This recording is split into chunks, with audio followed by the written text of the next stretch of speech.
नमस्कार दोस्तों, सुनते हैं ब्रह्म ऋषि चंद्रमणि विशिष्ट जी की लिखी कहानी यह चिता किसकी है। आपने सुना होगा कि जवानी दीवानी होती है। मुझ पर जवानी आई तो वह भी दीवानी हो गई। कहीं नौकरी नहीं मिली तो मैंने दवाइयों की दुकान कर ली। आयुर्वेदिक दवाइयाँ बेचने लगा। दुकान रेणुका तीर्थ के निकट दधाऊ बाजार में थी। आराम से 2-4 पैसे मिल जाते थे। जवानी के दिन थे, जवानी दीवानी हो गई। दुकान में एक लड़की आई।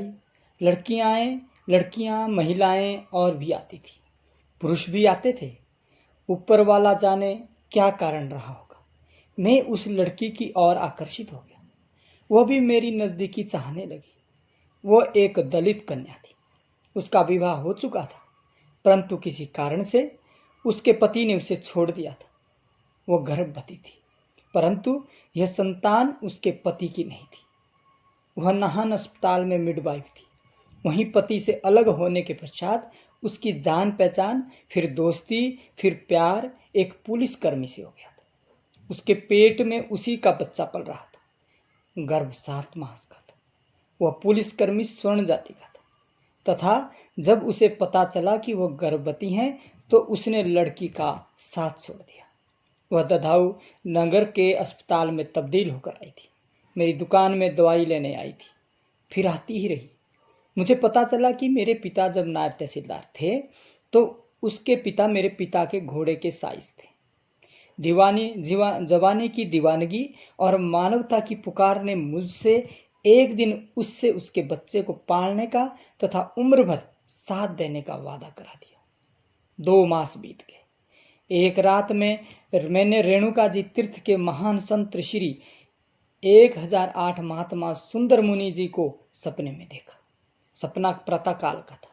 निर्वाण जी कह रहे थे, यह देखो सामने गिरी नदी के तट पर मैंने देखा चिता जल रही थी।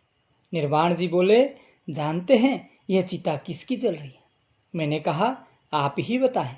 निर्वाण जी ने उस लड़की का नाम लिया और बोले, इसका साथ छोड़ दो, इसे मृत समझो। सपना टूट गया। सुबहरा हो चला था। मैं चिंता में डूब गया। अपनी माँ निर्वाण जी तथा मास्टर प्रताप सिंह नेंगी को मैंने अपना गुरु मानता था।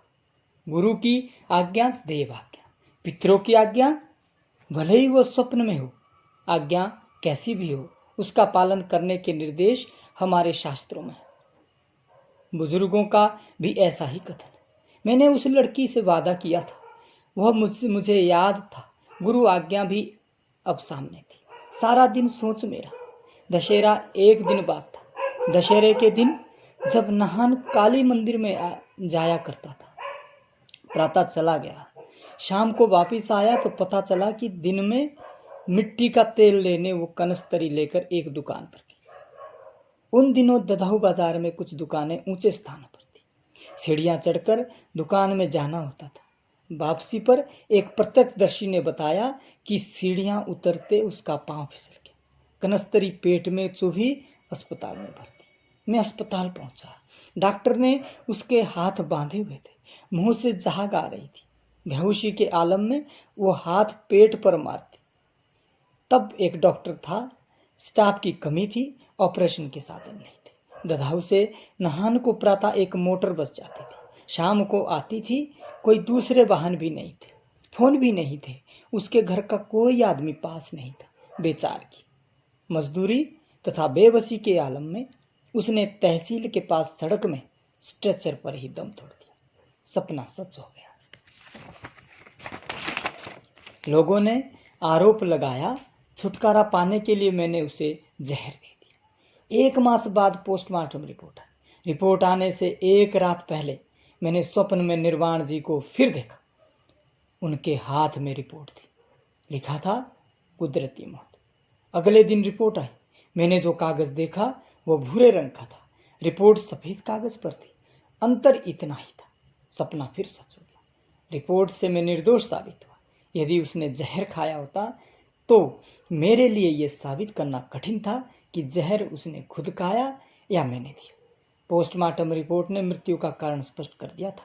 संतों की महिमा और कृपा भी बेअंत होती है। मुझे आज तक दुख है, मैं उस लड़की से किया गया वादा पूरा नहीं कर सका। गर्भ में उसकी बच्ची नष्ट हो गई थी। सपने मेरे जीवन में महत्वपूर्ण रहे। महात्मा जी, निर्माण जी की जय हो।